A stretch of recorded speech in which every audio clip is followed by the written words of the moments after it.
ئەی شەرمە تا ئێستا کە لە سەدەی 21 نێمە هێزێکی ئاشتیخواز، هێزێکی نەتەوەیی، هێزێک کە داوای مافی گەلێک دەکات لە باکووری کوردستان تا ئێستش لە لایەنزل هێزەکانی دنیاوە خرابێتە ناو لیستی تیرۆر. بەڕاستی پەکەکە هێزێکی نەتەوەخواز و هێزێکی نیشتیمان پەروەر و کورتپەروەرە لە پێناوی مافەڕەواکانی گەلەکەمان لە باکوور هەوڵ دەدا و بەرخوردانەکە و خەبات دەکا.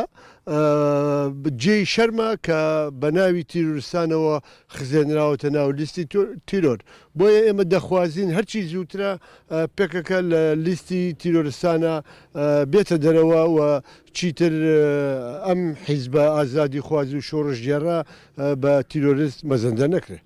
من پێم وایە پێویستە هەموو کەسێکی ئازادی خواز، هەموو کەسێکی زوڵم لێکراو، هەموو کەسێکە لە پێناو بەدەستهێنانی ئازادیەکانی نەتەوەیی و ئازادی ئینسان دۆستی خۆیان هەوڵ دەدا پێویستە پشتیوانی لە کەمپینی دەرهێنانی ناوی پەکەکە لە لیستی تیرۆرا بکات.